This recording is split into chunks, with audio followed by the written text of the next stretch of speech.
And for the last 25 years now, LCP has been acting for clients who recognise the investment opportunity in prime central London residential, but want professional help and advice to maximise their returns.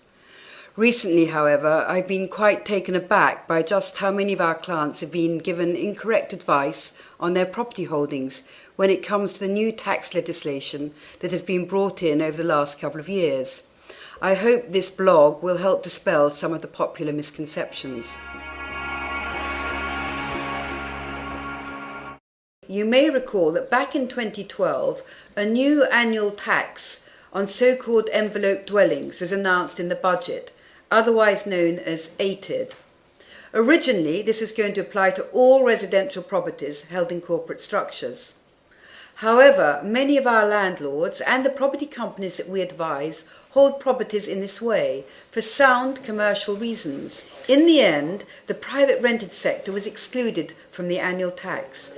The PRS was also exempted from the associated ATID capital gains tax and the higher rate ATID SDLT, which was set at 15%. Then, on 3rd of December 2014, a new way of calculating stamp duty land tax is announced. The new system is known as progressive and replaced the old slab rate. Broadly speaking, this means that any property bought for more than 1.125 million pays more tax, with significant increases at the top end of the market. Whilst these increases are likely to be assimilated into the cost of entering the market, the good news for investors in the PRS is that they are on the side of the winners. Rental investors should be focusing on properties below £1 million as they rent with the best yields and get the most consistent capital appreciation.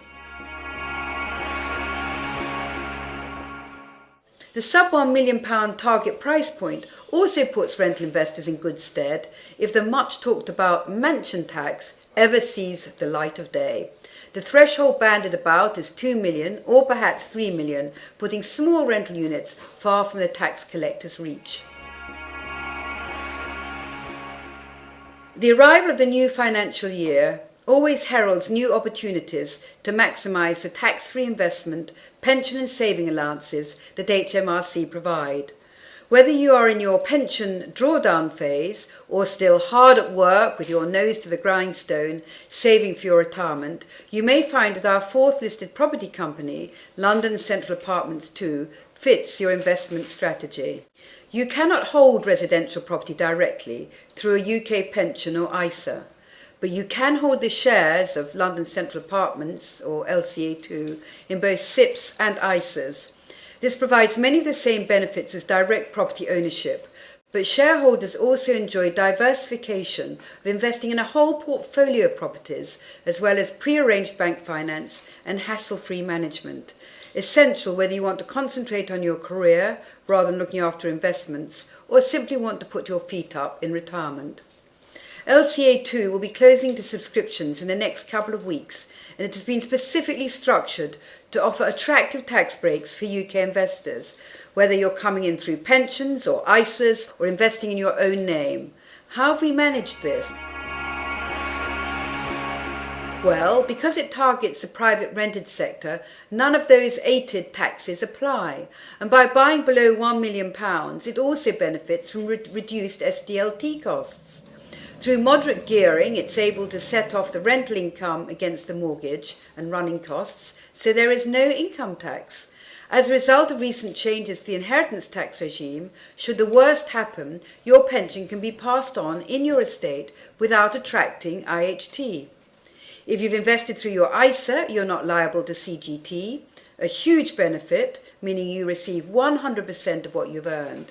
If you invest through your SIPP or SAS, your investment is tax-free as you go in, and the first 25% is tax-free on your way out.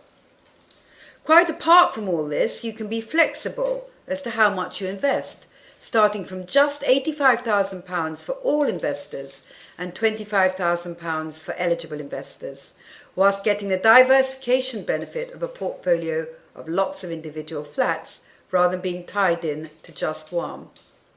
You benefit from buying power, from picking up deals before they reach the open market, as well as LCP's exemplary track record. LCA2 capitalises on the growth potential within the market, which has averaged more than 10% per annum over the short, medium and long term.